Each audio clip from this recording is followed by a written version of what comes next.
Imagine a world where a child's cries for help go unheard. No one loves me. A seemingly ordinary home conceal unimaginable horrors. This is the story of Arthur Labinjo-Hughes, a bright and loving 6-year-old whose life was cut tragically short by those meant to protect him. They're wicked, evil. There's no word for them, especially your own child. How did a little boy, full of life and love, end up facing such a cruel fate? What warning signs were missed? The police knew of the family. Social services knew of the little boy. In fact, they'd visited him before his death. And could his death have been prevented? Join us as we unravel the chilling details of Arthur's life and the shocking failures that allowed it to happen. Clearly, some people knew about how difficult life was for Arthur and didn't shout out, didn't say. Could the system have saved Arthur, or did it turn a blind eye to his suffering? Stay tuned as we deep dive into the story of Arthur Labinjo-Hughes, exploring the heartbreaking reality behind the headlines. If you're captivated by true crime stories and committed to seeking justice for the innocent, hit that subscribe button and ring the bell. Let's uncover the truth together. The tragic story of Arthur Labinjo starts with his mother, Olivia, daughter of a successful retired nurse, Madeleine. Olivia had always been a bright, intelligent student. She served in the British Army's volunteer unit called the Territorial Army. Olivia was a lance corporal in the TA. Olivia had a good head on her shoulders, managing her army duty alongside her studies at the University of Nottingham. She pursued economics, politics, and philosophy there, clearly mapping out a promising future. She was an excellent debater, a young woman with her whole life ahead of her, full of career prospects and potential. But then, life threw a curveball. Olivia's ambitions were met with unforeseen circumstances, which derailed her bright future and left her dreams unrealized. So, Olivia's story takes a new turn when she connects with Thomas on Facebook. They started dating, and things were looking pretty good. But then, with all her bright plans, Olivia decided to put everything on hold when she found out she was pregnant in her final year at university. She and Thomas moved to the West Midlands to start a new chapter as parents. But it wasn't just the baby that made her drop out. Olivia was grappling with some serious mental health issues, and on top of that, she was now an addict. Her once promising future seemed to disappear, but Thomas stuck by her side, a rock in her turbulent world. Thomas was there for her through thick and thin. Yet the grip of addiction tightened, and Olivia ended up at Alcoholics Anonymous. There she met Gary, a delivery driver with a similar struggle, and they connected more than they should have. Pregnant Olivia had an affair with Gary. In the middle of all this, Arthur Labinjo was born on January 4th, 2014. This little guy was a beacon of love and hope. He was gentle, caring, compassionate. He had a wicked sense of humour. He really did. He was just adorable. He was crazy about superheroes and football, and his sense of humor was pure gold. Arthur, are you going to play for England? No, why not? His smile could light up any room. Firstly, Arthur was the happiest child. He was very, very much loved by everyone. Arthur had a special bond with his grandmother, Madeleine. She called him her sunny delight because he was such a happy, sweet kid. He brought much joy to their lives, his infectious happiness lighting up their days. He was my daughter's baby bear, and he was my sunny delight. He was always happy, and that's why I called him Sunny Delight. But everyone's happiness was short-lived. Arthur saw a lot of violence. His parents' fights almost always turned physical. When Arthur was just a year old, Thomas found out that Olivia was cheating on him with Gary. Their relationship took a nosedive, with fights breaking out frequently. Olivia's affair with Gary became a turning point, leading to a messy custody battle. The court decided on shared custody, and Olivia and Arthur moved to Birmingham, settling in an apartment on Frensham Way in Harborne with Gary. Gary, who had a child from a previous relationship, didn't have his child living with him. In 2013, he faced battery charges against the mother of his child, which pushed him to try and turn his life around by joining AA groups. Through all this, Arthur was caught in the middle, his world filled with turbulence and uncertainty. His little heart had to endure so much, far more than any child should. The initial sparks of Olivia and Gary's love story were quickly tainted by possessiveness. Their relationship was a roller coaster. The good times were amazing, but the bad times were downright awful. Olivia's father, Peter, grew increasingly worried as he watched the relationship unravel. The breaking point came when Gary found out Olivia was cheating on him with another man. They broke up, but this separation didn't last long. Out of the blue, Olivia and Gary decided to reconcile. When they got back together, Gary confided in his sister Katie about his thoughts of self-harm. Katie was in a tough spot, trying to understand the seriousness of his words while believing everything seemed stable. She couldn't imagine her happy-go-lucky brother contemplating something like that. On February 23, 2019, a delivery driver walking into the Frensham Way apartments noticed a huge pool of. As he got closer, he saw a limp body propped up against a fire exit. The injured man was unconscious, and the driver quickly called for an ambulance. It was Gary Cunningham. By the time the police and ambulance arrived, it was too late. At 29 years old, Gary was dead. Police knocked on doors trying to gather as much information as they could. Someone mentioned hearing a man shouting in the hallway, followed by silence, but didn't think much of it at the time. It was likely Gary. Officers found a dazed Olivia stepping over Gary's body, expressionless. She claimed her boyfriend had been unstable. Olivia insisted he hadn't been in the right state of mind for a long time. The news of Gary's death was a huge shock to his family, but Katie almost anticipated it. Investigations and eyewitness accounts eventually revealed the truth. Gary and Olivia had been fighting. Police found a pink-handled kitchen knife in the apartment. This entire altercation happened while 5-year-old Arthur was in the apartment. The little boy was terrified and had no idea what was happening or why the police were taking away his mother. Olivia tried to claim she had no memory of the attack, but the evidence told a different story. With Olivia out of the picture, Thomas, his biological father, got full custody of Arthur. Arthur, are you going to play for England? This video released by Arthur why not? Labinjo-Hughes' family is how they want the smiling 6-year-old to be remembered. His one favorite was his Uncle Blake, whom he rarely saw. Little Arthur's personality started to change. He now had anxiety sprouted from the deep-seated worry of losing his father, just the way he lost his mother. As February 2019 rolled in, the school began, introducing him to a new world of unknown faces. Arthur started at this school in February 2019. A strange coincidence. In the following weeks, the school noticed his behaviour deteriorated. He was anxious that his dad would also be taken away from him. This journey had the potential to shape his future, but within 4 months of starting school, by July 2019, Arthur was formally diagnosed with anxiety. Given the turmoil at home, it was no surprise. November 2019, his dad had a meeting with the school, telling them he was concerned how vulnerable his son was. A referral was made for mental health support. 5 months later, they had a meeting with children and adolescent mental health services, but no further action was taken. While Thomas was trying to navigate the complexities of his new life with his son, he met Emma Tustin on a dating app.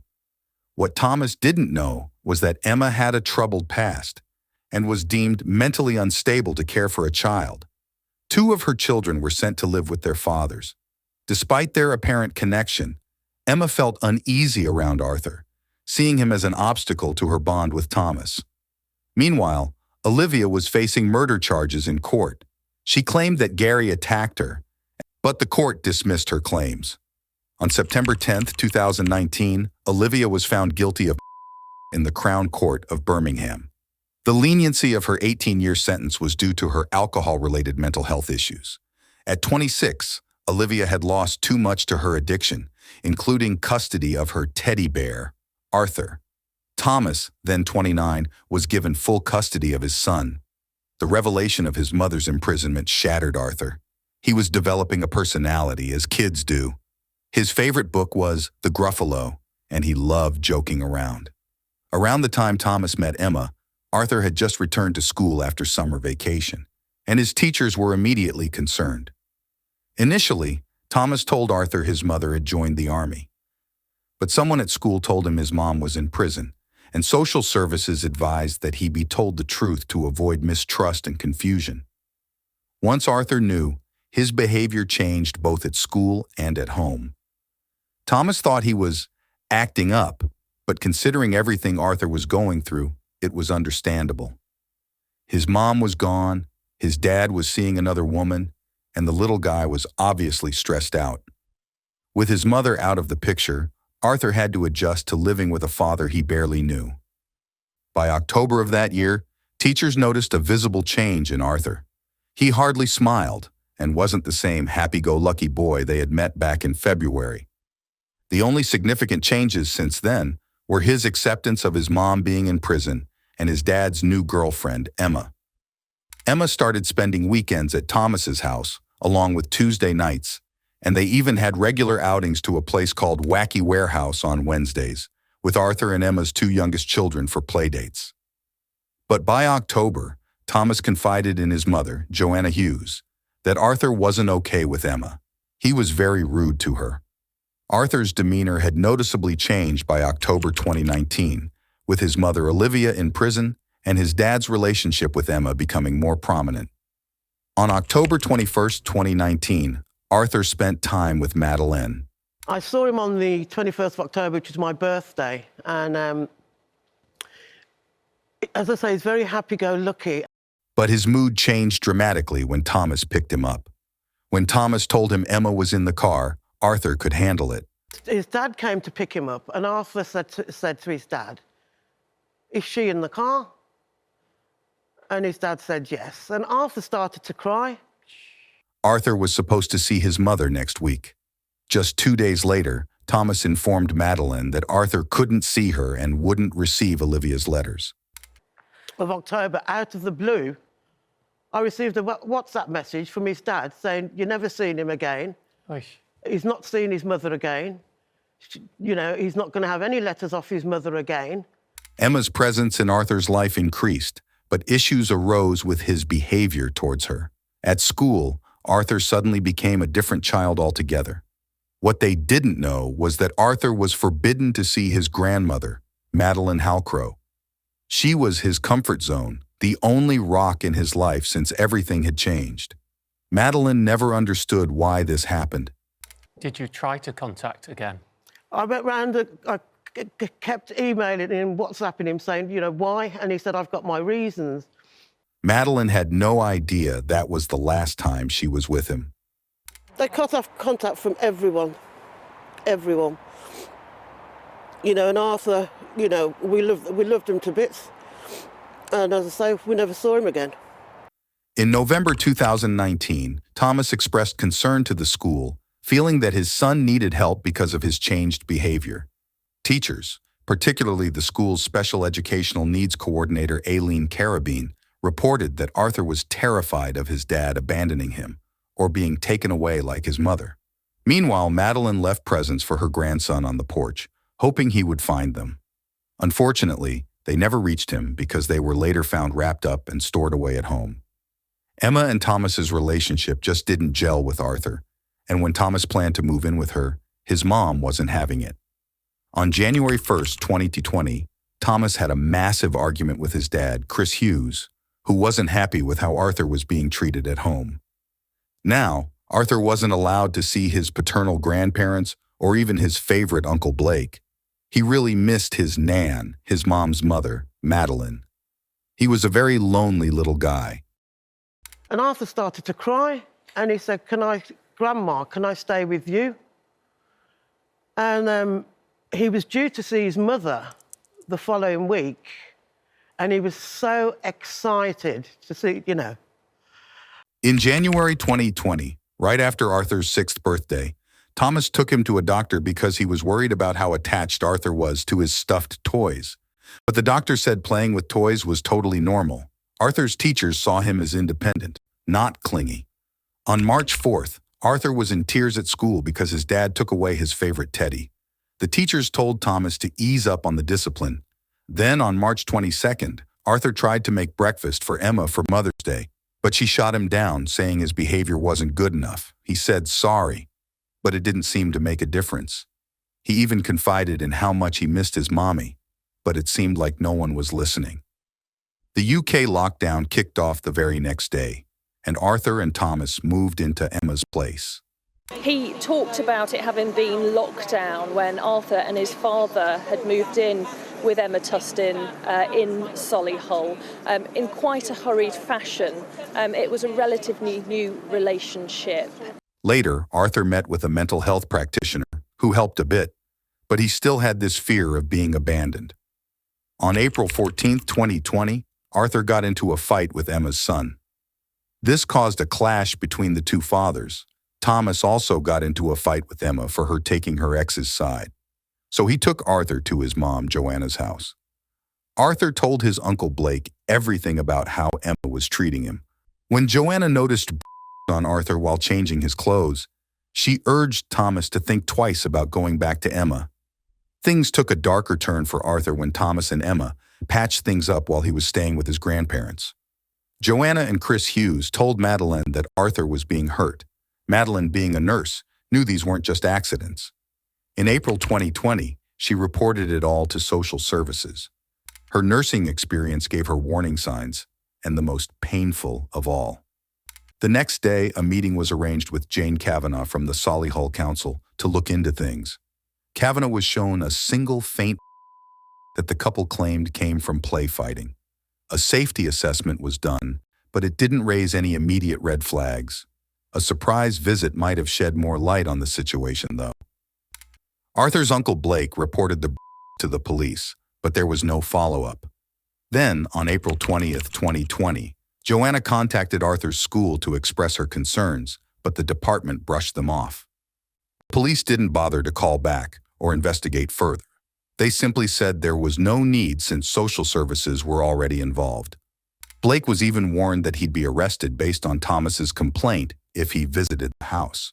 The two people that have stood trial for Arthur's murder that are very manipulative, and they did manipulate agencies that were involved with them. Despite Emma's struggles with mental health, Thomas often left her alone with the children. He was made to sleep on the floor, and we heard that Emma Tustin had withheld food and drink from him. Witnessing all this, Emma's stepfather, John Dutton, made an anonymous call to social services in May 2020, reporting that Arthur was in danger. Shockingly, social services didn't take any action at all. Meanwhile, the school offered to take Arthur in, just in case Thomas was having trouble finding someone to look after him while he worked. But truth be told, his teachers were just really concerned for him. However, Thomas turned down the offer. Throughout this whole ordeal, Olivia had no contact with her son. She tried her best to reach out to him, but given her recent stint in prison, she wasn't taken very seriously. Now, we heard victim impact statements from Madeleine Halcrow, who was talking on behalf of Arthur's natural mother, who was in prison at the time of Arthur's death. And she said that Arthur was her life, her purpose, her reason for living, and he was all the best parts of her. As the lockdown lifted in June 2020, Arthur didn't go back to school. Thomas came up with various excuses for his absence. A week later, on June 15, 2020, Emma took Arthur to get her hair done, and the hairdresser noticed he was very frail and trembling uncontrollably. The next day, June 16, 2020, Thomas and Emma returned to the hairdresser's house to finish Emma's hair. Shockingly, shouting at him like it was a game of tennis, the hairdresser's partner discreetly offered Arthur water, but Arthur was too scared to take it. He was so frightened that he remained silent as stone. Later that day, Thomas went out for errands, and Emma texted him about Arthur banging his head on the floor. When Thomas returned, they called 999 due to his condition. Ambulance service, is the patient breathing?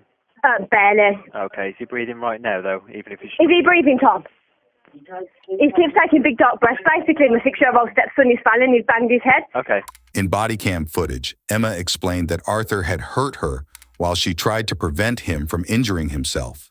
And I'd sat down in the living room and that's when he threw himself on the floor. And you heard him banging his head? Him bang his head. So what did you do? I came out to him and told him to get up. He told me no. So I tried to bear hug him and put my arms underneath him and pick him up.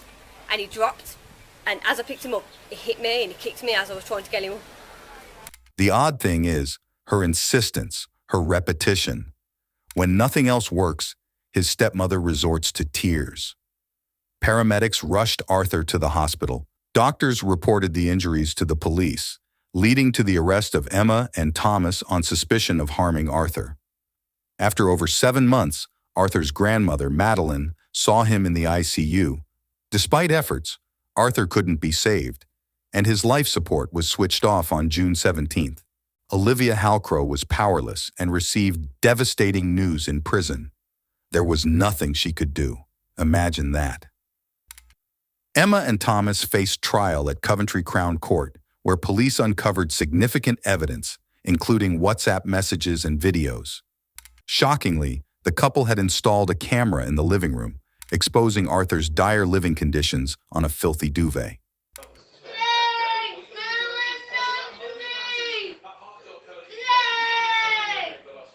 Disturbing WhatsApp messages revealed Emma's struggle to cope with the children, with Thomas responding callously. Madeline Halcrow used various platforms to shed light on Arthur's case and social services negligence, urging quick action against him. During a visit from social worker Kavanaugh on April 17th, Arthur and his stepbrother were manipulated into lying about their well-being. The couple even allowed Arthur to enjoy some pool time that day to manipulate his mood. Yeah, I mean, as you can see, this is a hugely emotional moment for Arthur's grandmother, who you can see there, as well as some of the balloons and tributes are being taken down by family and friends to the house here. The whole road has come to an absolute standstill. The vigil held for little Arthur brought out tears. Even the football team he so loved honored him during a game. The stadium echoed with, "We love you, Arthur." They were his heroes, and Birmingham City warmed up wearing his name. A message for the little boy who thought no one loved him. From footballers to their young fan. And in the 6th minute, crowds across the country clapped.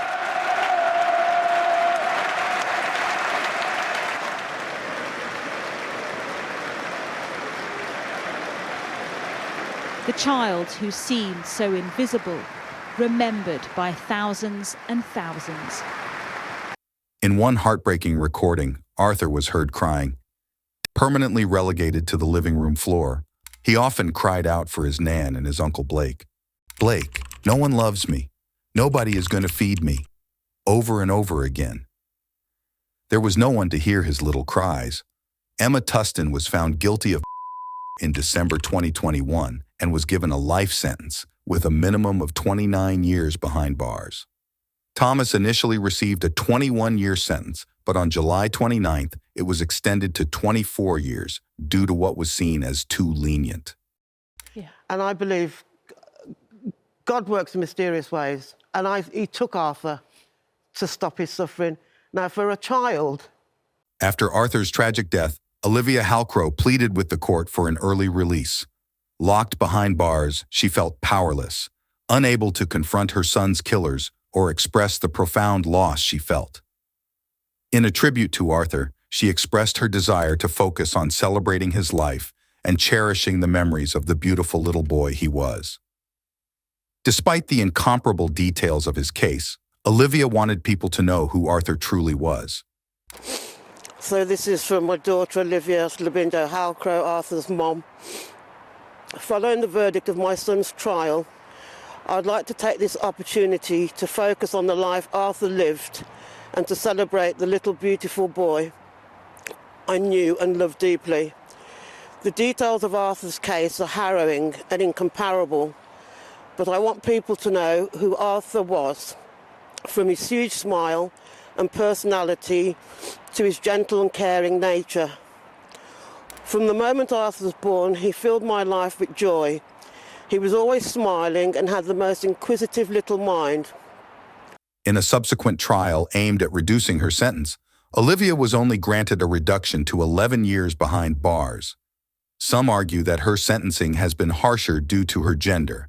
During a football match in 2022, Birmingham and Cardiff City paused their play in the 6th minute as a tribute to little Arthur, with fans singing in his memory. Later, Saqib Bhatti requested adequate measures be taken after mentioning Arthur's case in the Parliament. Thank you, Mr. Deputy Speaker. I'm going to start by congratulating all of my honourable friends and colleagues who have given their maiden speeches today and in recent weeks. They truly have been of the highest order. And I give my maiden proudly representing the constituency of Meriden. Mr. Deputy Speaker, we're all the product of our journeys, so I'm grateful and privileged that I can stand here thanking those that have been part of mine. My friends, my other half, my family. Thank you.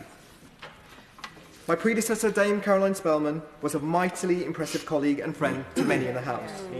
During her 22-year career, she held a number of important positions, like party chairperson, several shadow cabinet positions, Second Church Estates Commissioner, and Secretary of State for Environment, Food and Rural Affairs. In a heartfelt gesture, Officer Jess Davies of Midlands Police is scheduled to run a half marathon on May 7, 2023, in memory of Arthur Labinjo, raising funds for Arthur's Angels. As a mother herself, Officer Davies is deeply committed to preventing domestic abuse-related deaths, believing that too many of these tragedies could have been avoided. Meanwhile, Olivia Labinjo continues to serve her sentence in prison, dedicating herself to keeping her son's memory alive. Madeleine Halcrow has actively participated in various talk shows and news segments. So it's probably important to note all we have heard for the last 2 days when talking about this story is how this is a multi-agency response and how you need to contact social services and the medics and the police. You called social services. Yes. You called the police. I presume you feel quite angry. I am angry. Agencies. I am angry with the interagencies because somewhere along the line, communication hasn't been passed along. Now, the old adage, if it isn't broke, don't fix it. Well, something is broken in this system and something needs fixing. The tragic story of Arthur Labinjo-Hughes is a reminder of the innocent lives at stake when warning signs are ignored. Arthur's short life, filled with love but overshadowed by unimaginable pain, serves as a call to action for all of us. Could his life have been saved with more vigilant eyes and hearts? Perhaps. What remains now is the legacy of his story, a testament to the urgent need for vigilance and compassion in protecting our most vulnerable. Thank you for joining on this emotional journey. If Arthur's story moved you, don't forget to like, share, and subscribe for more deep dives into true crime cases. Let's spread awareness and ensure no child's cry for help goes unheard. Together, we can make a difference. Stay safe, stay aware, and remember, justice for the innocent is in our hands. See you in the next episode.